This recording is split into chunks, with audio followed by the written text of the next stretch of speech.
Now we're back to talk about epithelial tissue or epithelium in depth. Epithelial tissue, also known as epithelium, is a sheet of cells. These cells tend to fit right next to each other and form epithelial sheets. Now, there's two main types. You have those that cover in line. That type of epithelium is what we see on our outer skin or skin surface. It also lines body cavities like that of the digestive system. But there's also glandular epithelium that is arranged in certain amalgamations in order to be secretory tissue. So we'll look at both. So first, let's look at just the type that covers and lines. And that type is generally going to have protection, absorption, filtration, excretion, secretion, sensory reception, all of that as its function. Now, of course, when we look at glandular tissue, we're going to see secretion as kind of a bigger type of function that is possible with those types of epithelia. When we talk about any epithelial tissue, though, we have to start with the basics, like how do we name different types of epithelial tissue? What is the top or free space for epithelial cells called? And what about the basement membrane or the part that is attached to connective tissue? Well, we say that epithelial tissue, because of its shape and its arrangement in sheets, has polarity. It has an upper or free space, at least side, for the cells that's called apical. It also has a lower or basal layer that is attached to connective tissue surfaces. So here in all of these pictures, we have the free side not attached to connective tissue at the top. So those are all of the apical spaces or apical layers. And down here at the bottom, we have a purple connective tissue, and all of the epithelial cells in pink are attached to it. So where they're attached on the non-free side, that is the basal surface. Now keep in mind that the apical surface, they might not be flat. These surfaces could have cilia, microvilli. They could have certain specialized structures, but they wouldn't be attached to connective tissue. Also, all epithelial sheets are not arranged with a top-bottom orientation. Sometimes you'd have a ring structure of epithelial tissue. Then the free space would be in the middle of the ring, towards the lumen or open space, and the apical surface would be outside the ring, where these cells are attached outside to connective tissue. So just keep that in mind when you're talking about some of the characteristics of epithelial tissue and how you expect to see them in organs.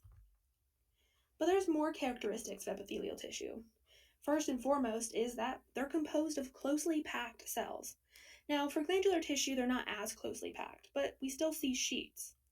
And all epithelial sheets are going to be supported by connective tissue, specifically by a basement membrane, which is made up of a basal lamina and a reticular lamina, which are connective tissues of slightly different composition. So the basal lamina plus the reticular lamina equals the basement membrane, that supportive structure at the basal layer of epithelial sheets. We also see that a lot of epithelial cells are held together very tightly using tight junctions, and for especially those at the surface of your skin, also using desmosomes to allow for a little bit of stretch so your skin doesn't just shear off when you bump into something. Also, we have blood vessels that don't quite make it to epithelial tissue. So they're considered avascular. A vascular tissue, or a tissue that is vascularized, has a blood supply provided by small blood vessels called capillaries. But epithelial tissue doesn't have that. What they do instead is they're going to get nutrition from the blood vessels in the connective tissue, and that's going to happen via diffusion. So any cells that get too far away from connective tissue tend to die off because they can't get nutrition. But there are nerves that go to epithelial tissue. So no blood vessels, but there are nerves. So they are innervated. There is also a high rate of regeneration where we can replace lost or damaged cells by cell division very quickly and very efficiently when it comes to epithelial tissue. All right, back to classification of epithelial tissue. You've seen this image before, and it was talking about different shapes. Now we introduced the idea of apical and basal, but now let's talk about that naming system. There's actually two names given to epithelia. It's based on the layers and the shape. Now, if you have just one layer of cells, it is a simple epithelia. If you have two or more layers, it's a stratified epithelia.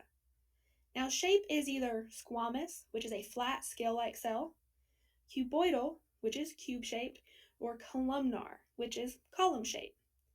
Now, if you have more than 2 layers of cells, and you're looking at a stratified epithelium, to name the shape, you look at only the cells at the very top.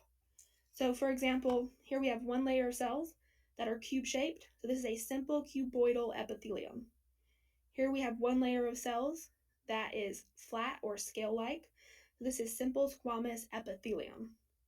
Here we have 1 layer of cells that are columnar or column-shaped. So that is simple columnar epithelium.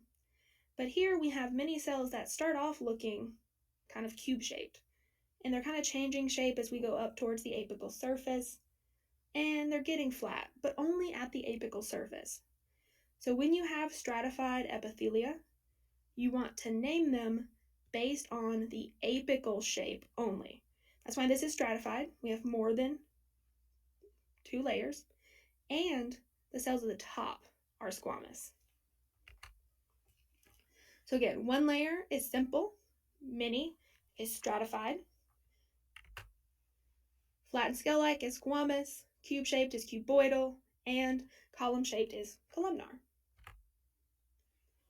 So next we're going to take a look at epithelial tissues, specifically those that cover and line. And we'll follow that up with a look at glandular tissue.